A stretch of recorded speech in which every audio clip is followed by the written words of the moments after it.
we cannot address this case because the person that sent it to us did not have jurisdiction to do so. But there will be an ugly way of addressing that, instead of just in an epistolary fashion saying we cannot receive you because you already said you don't have jurisdiction.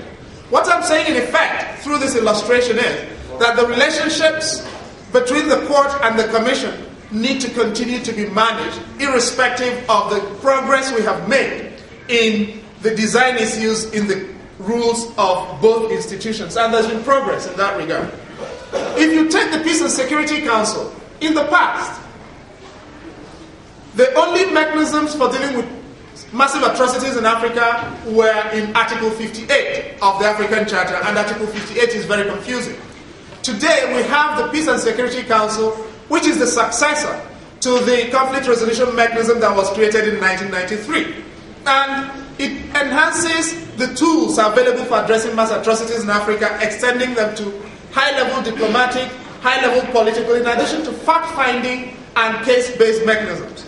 The problem remains, how do we make all of these cohere and work?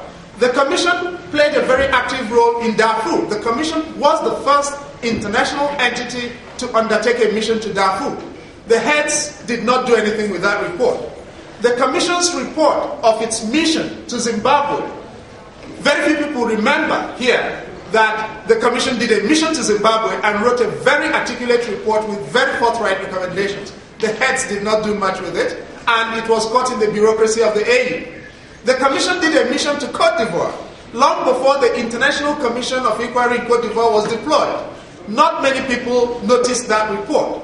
And I think part of this is also that NGOs have lacked rigor, have not brought rigor to researching the work of the Commission, and I'd like to hope that this can be addressed. Thirdly is the question of the African Union Commission on International Law and Progressive Development of African Regional Human Rights Law. The AUCIL is a new body. It takes the burden off of the Commission with respect to the challenge of changing the way we develop progressively the codification and state practice of norms governing human rights law in Africa. And one would hope that over the years, as the future progresses, the relationship between the Commission and the AUCIL would grow. And we would have a situation in which the Commission would be able to parcel up to the AUCIL some of the challenges of progressive development of regional human rights in Africa. We've got with us in our midst in this room one of the pioneers of Africa's participation in the intellectual work of international human rights law, Professor Mozurike. And I'd like to hope that people like that can continue, the fact that they're here can give us inspiration. And finally, there is a challenge for NGOs here, that over the next 25 years, we challenge ourselves to take the Commission much more seriously and take regional human rights institutions in Africa in particular to a level of rigor that we have not seen in the first 25 years. I thank you.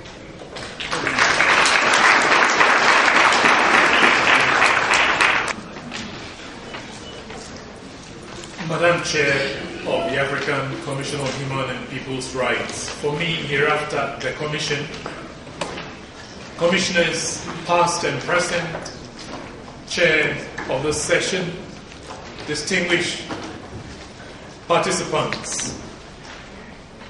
My topic is the relationship of the African Commission with other AU bodies. And these bodies have been specified. They are the African Union Commission, Peace and Security Council, Permanent Representative Committee, African Court on Human and People's Rights, and the African Union Commission on International Law. What has worked? What hasn't? Before the specified bodies are addressed, it is instructive to know the benefits which may be derived from the Commission's relationship with three other AU bodies: Pan-African Parliament, PAP, Economic, Social and Cultural Council, ECOSOC, and the African Peer Review Mechanism, APRM, of the New Partnership for Africa's Development, NEPAD. Professor Franz Villion, in his International Human Rights Law in Africa, the second edition, makes suggestions worthy of note. Made up mainly of members of the legislature of member states of the AU, the Commission could, for instance, get power to work towards the incorporation of the African Charter on Human and People's Rights into the municipal laws of African countries, to avoid duplication and lighten the burden in their reporting obligation. Consideration could be given to how Article 62 of the Charter reports may be used as part of a state's report under the APRM, or the latter being used for the former. Infrequent as its meetings are, the Commission may nevertheless resort to ECOSOC for greater publicity of its resolutions and activities, effective integration and coordination of AU institutions whose work is relevant to human rights will thus be achieved. Now I turn to the relationship with the African Union Commission. Article 41 of the Charter obligates the Secretary General of the OAU, now the AU Chair, to appoint the Secretary of the Commission. Fidelity to this provision cannot be called into question. What has been of concern to commissioners and impartial third parties is the exercise of this function in a manner that may be perceived as an imposition upon the Commission.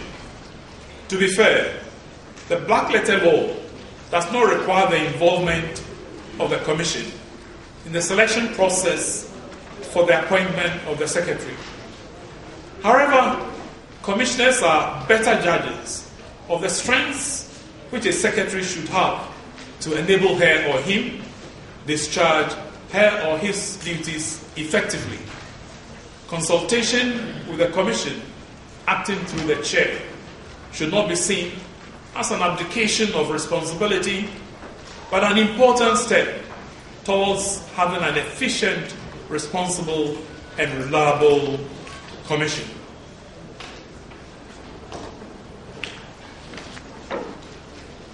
Direct engagement with the AU Commission has beneficial impact to the Commission to a great extent.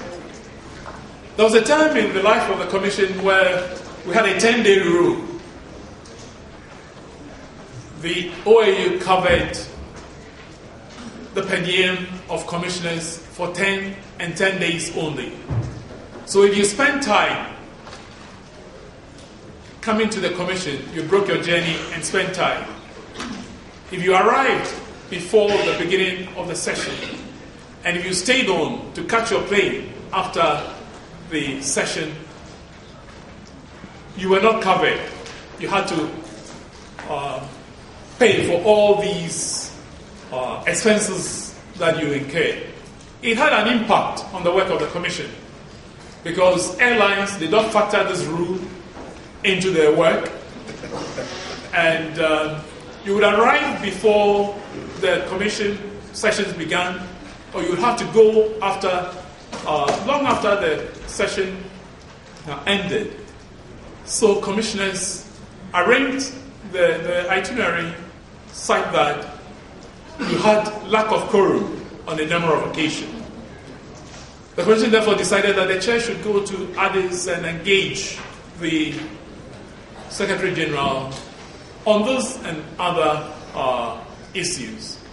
That visit resolved that 10-day rule and other issues of the Commission. So direct engagement between the Commission and the AU Commission worked and should continue to be so.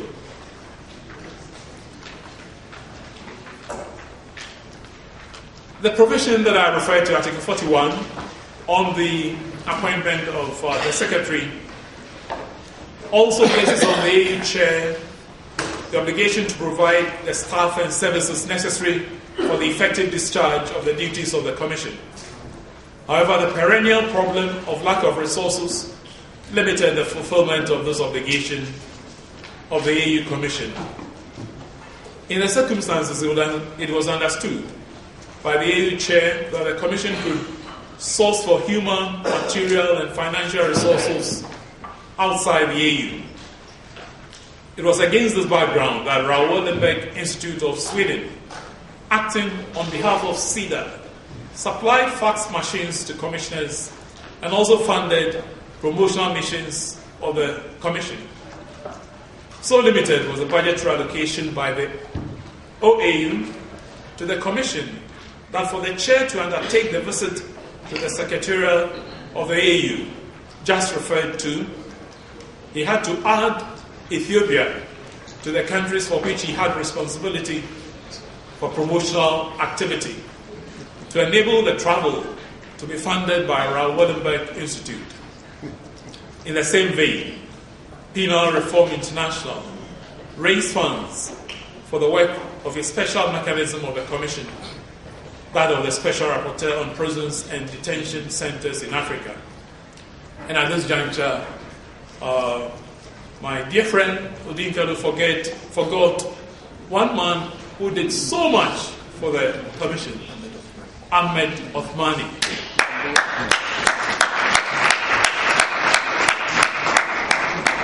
He worked for the Commission as if his life depended upon it. And it was most regrettable that he had to lose his life in a motor accident in his country, Tunisia. No, in Morocco. Sorry, Morocco. In Morocco. Morocco. But he was from Tunisia. Yeah, Tunisian who lost his life in Morocco in Yes. a motor accident. The Commission does not still have the staff, especially legal officers, necessary for the effective discharge of its duties as envisaged under Article 41 of the Charter.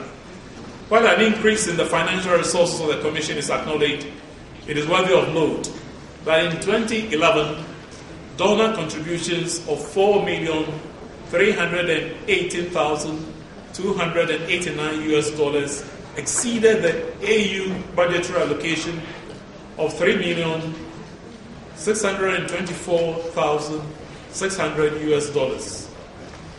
Nevertheless, a comparison between the Commission and the Inter-American Commission with respect to resources and output, which has been made by Kilanda of Pretoria, does not put the Commission in a good light.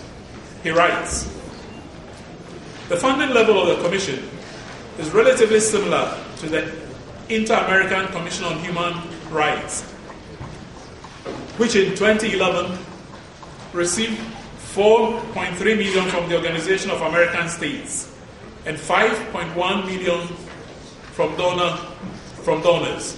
However, the Inter-American Commission is arguably more productive.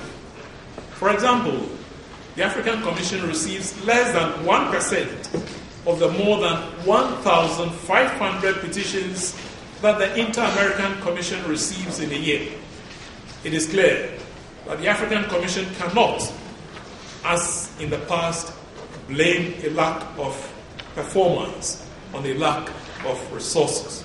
And when you look at communications which were completed in 2011, you need to accept that a lot more needs to be done on communications by the Commission. We take account of the fact that the parent body, AU itself, cannot provide all the staff for itself. There was a time where the only AU human rights officer was once seconded by the Office of the High Commissioner for Human Rights. It's important that officials of the AU Commission know about the Commission. And when I say Commission, as I said in introductory remarks, it refers to the African Commission on Human and People's Rights. There was a high official in the AU Commission who knew that the AU had an office in Banjul, but did not know that the African Commission was that office. It contrasts markedly with another official who was quite familiar with the Commission, and it shows the impact that site knowledge can have on the work of the Commission.